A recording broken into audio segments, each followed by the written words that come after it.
Hello US. இன்னைக்கு என்ன பார்க்க போகிறோம்னா, ராகியில் செஞ்ச நெய் அல்வா பார்க்க போகிறோம். இன்னைக்கு எல்லாரும் நிறைய அல்வா நம்ம சாப்பிட்ருப்போம். ஆனால் அதில் ராகியில் அதுவும் சிறுதானியத்தை செஞ்ச அல்வா, நாட்டு சக்கரை செஞ்ச அல்வா இன்னைக்கு நம்ம சாப்பிட்ருவாங்க பார்த்தா பெரும்பாலும் கம்மியாக தான் இருக்கும். நம்ம இன்னைக்கு அதை செய்ய போகிறோம். ஃபர்ஸ்ட்லேருந்து லாஸ்ட் வரைக்கும் நம்ம அதை பார்க்க போகிறோம். ஓகே, வாங்க. நம்ம இது செய்கிறதுக்காக வேண்டி நம்ம செஞ்சுருக்கோம். ராகி முந்தின நாள் இரவு ஊற வச்சுருக்கோம். ஊற வச்சது கிட்டத்தட்ட ஒரு 6-7 மணி நேரமாவது நம்ம அது ஊறினா தான் நமக்கு அந்த பக்குவம் வரும். ஊற போட்டு வச்சு அந்த ராகியை நம்ம என்ன செஞ்சோம், மிக்சியில் போட்டு இப்போ என்ன செஞ்சுருக்கோம், திரிக்கிறோம். திரிக்கிறதுக்குன்னா இதில் தான் நம்ம பால் எடுக்க போகிறோம். ராகி பால் எடுத்ததுக்கப்புறம் நம்ம என்ன செய்கிறோம்னா, நிறைய பால் எடுக்கணும்னா ஒரு டைம் நம்ம அந்த வரக்கூடிய அந்த பால், முதல் டைம் வரக்கூடிய அந்த பால் தான் நமக்கு தேவை. 2வது டைம் நம்ம எடுக்க மாட்டோம். அந்த பால் போதுமானது. அதை ஃபுல்லாக மிக்சியில் போட்டு நம்ம திரிச்சிட்டு என்ன செய்கிறோம், அந்த இதை வடியில் போட்டு நம்ம இப்போ வடிக்கிறோம்.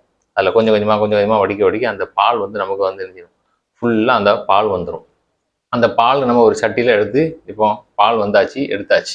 இப்போ இதுக்கு நேரத்தில் நம்ம என்ன செஞ்சுட்டு போனால், இன்னொரு சட்டியில் நாட்டு சர்க்கரையை ஃபுல்லாக போட்டு இது தண்ணியில் போட்டு நினைஞ்சிடும், அடுப்பில் வச்சுருக்கோம். இது எதுக்குன்னா, அதில் கிடக்கிற நாட்டு சர்க்கரை இருக்கக்கூடிய அந்த தூசி மண்ணெலாம் கீழே படைஞ்சிடும். நம்ம நல்லதை மட்டும் வடித்து, அதுவும் ஒரு வடியை வடித்து நம்ம என்ன செய்யணும், பெரிய சட்டி இல்லை நம்ம டைரெக்டாக ஏற்றிட்டோம். இப்போ கீழே அடுப்பு எரியுது. இப்போ நம்முடைய ஒர்க் அல்வாவுக்கு உண்டான அடுப்பில் பண்ணக்கூடிய அந்த ஒர்க் ஸ்டார்ட் ஆயிடுச்சு. இப்போ கண்டிகிட்டு இருக்கோம். நம்ம இப்போ நீங்கள் பார்க்குறீங்க. இப்போ நாட்டு சர்க்கரையில் அந்த கொதிக்கிற அந்த நாட்டு சர்க்கரையில் நம்ம இப்போ எடுத்து வச்சிருக்கிற அந்த ராகியினுடைய பால் அதை நம்ம சேர்க்குறோம். கிண்ட ஸ்டார்ட் ஆயிடுச்சு. கை விடாமல் கிண்டணுங்க. என்ன செய்யக்கூடாது, கண்டினியூஸாக நம்ம கிண்ட வேண்டி இருக்கும். இப்போ கிண்டிகிட்டு இருக்கும்போதே நம்ம என்ன செஞ்சிட்டோம்னா, நம்ம நெய்யில் சூடு பண்ணி எடுத்து வச்சிருக்கிறோம். அந்த எடுத்து வச்ச சூடு பண்ண நெய்யை இப்போ பக்கம் வந்துடுச்சு.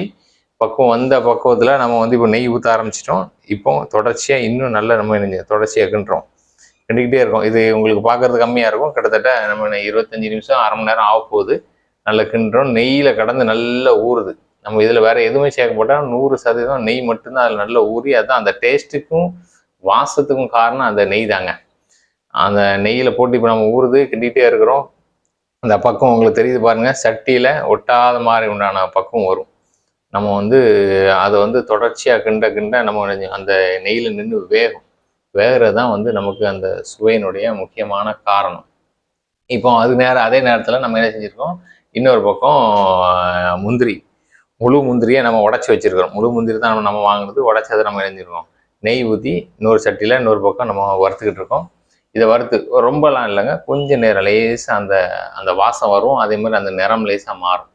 அந்த அளவுக்கு உண்டான வறுத்துறது போதும். ரொம்ப எடுத்தீங்கன்னா நீங்கள் என்ன செஞ்சிடும், அது கருகிடும். இப்போ பக்கம் நறுங்கிட்டு இப்போ நம்ம அல்வாவை கிட்டத்தட்ட இறக்க போகிறோம். நீங்கள் பார்க்குறீங்க, நம்ம போட்டிருக்க அந்த நெய்யை என்ன செஞ்சுருக்கோம், உள்ளே போட்டு ஃபுல்லாக கிண்டுறோம். அப்போ தான் அது அல்வாவோடி மேலே ஃபுல்லாக நல்லா உள்ளே மிக்ஸ் ஆகுங்கிறதுக்காண்டி அந்த ப்ராசஸ் கிண்டுறோம். கிட்டத்தட்ட இறக்குற நேரம் நீங்கள் பார்க்குறீங்க, அந்த கன்சிஸ்டன்சி சட்டியில் ஒட்டாமல் ஃபுல்லாக வரக்கூடிய அந்த பக்கம் வருது. இப்போ இறக்கிட்டோம். இப்போ கீழே நெய் தடவி வச்சுருக்கிற ஒரு பெரிய ட்ரையில் நம்ம ஃபுல்லாக சட்டியில் உள்ளதை நம்ம கொட்டுறோம். பார்க்குறீங்க, நமக்கு பார்க்குறதுக்கே என்ன செய்யுது, அவ்வளோ அருமையாக இருக்குது. அது வாசமும் கிட்ட நிற்கும்போது உங்களுக்கு அதை உணரும்போது தெரியும். அதை ஃபுல்லாக அந்த வாசம் என்ன செய்யும், ரொம்ப அருமையாக இருக்குதுங்க. நீங்கள் பார்க்குறீங்க. இப்போ நம்ம அதை ஃபுல்லாக சட்டியில் விரித்து வைக்கிறோம். ஃபுல்லாக எல்லா பக்கம் அப்போ தான் காயும். பார்க்குறீங்களா, சாப்பிட்றோம். செமையாக இருக்குது, அருமையாக இருக்குது. ஏன்னா அதுவும் அந்த சட்டியிலேருந்து எடுத்து அந்த கடைசியில் அந்த முருகலோடு வர்றது, சாப்பிட்றது, அந்த சுவை இருக்கேன் முடியாது. அருமையான சுவை நம்ம டேஸ்ட்டு பார்த்தாச்சு. இப்போ நீங்களும் அந்த டேஸ்ட்டை உணர்வீங்கன்னு நினைக்கிறேன். ஓகே, இப்போ அந்த சட்டியில் ஃபுல்லாக உள்ளது நம்ம இப்போ அடுத்ததான் நினைக்கிறோம் பேக்கிங்காக நம்ம ஆர்டர் எடுத்த மக்களுக்கு கொடுக்கறதுக்காக சகோதரர்கள் நம்ம நேரத்தை வாட்ஸ்அப்பில் போட்டோம். நிறைய பேர் ஆர்டர் தந்துருந்தாங்க. அவங்களுக்கு பேக்கிங் ஸ்டார்ட் ஆகிடுச்சு. நான் வெயிட் மிஷினில் நம்ம போடுறோம்.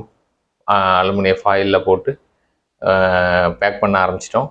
ஒவ்வொருத்தருக்கும் உண்டான பேக்கிங் ஆர்டர் பிரகாரம் நம்ம எடுத்து தனித்தனியாக கவரில் எடுத்து போட்டு கொடுக்க வேண்டியது தான் பாக்கி. ஓகே, ஆர்டர் தந்த அனைவருக்கும் மிக்க நன்றி. இப்போ நம்ம அடுத்த கட்டமாக அடுத்த வாரம் நம்ம அல்வா போடுறதா இருக்கோம். தேவைங்கிறவங்க கீழே இருக்கிற அந்த வாட்ஸ்அப் நம்பர் அதிலே உங்களுக்கு வரும் ஸ்க்ரோலில். நீங்கள் தேவை இருக்கிறவங்க என்ன செய்யுங்க, வைங்க. இது ஸ்மைலி வேலை பார்க்குற மக்கள் செய்கிறாங்க பாருங்கள். இப்போ பேக்கிங் முடிஞ்சுது. கிட்டத்தட்ட ஒரு 10 கிலோக்குள்ளே இருக்கும் நினைக்கிறேன். பேக்கிங் பண்ணி கம்ப்ளீட் ஆனால் தான் தெரியும். இப்போ 10 கிலோ வர்றதுக்கு வாய்ப்பு இருக்குது. இப்போ இன்றைக்கி முடிஞ்சிருச்சு. அடுத்ததாக அடுத்த வாரம் நெக்ஸ்ட் வீக் நம்ம என்ன செய்ய போகிறோம், அடுத்த ஆர்டர் எடுப்போம். தேவையில்லை வாங்குறவங்க வாங்கிக்கிறங்க.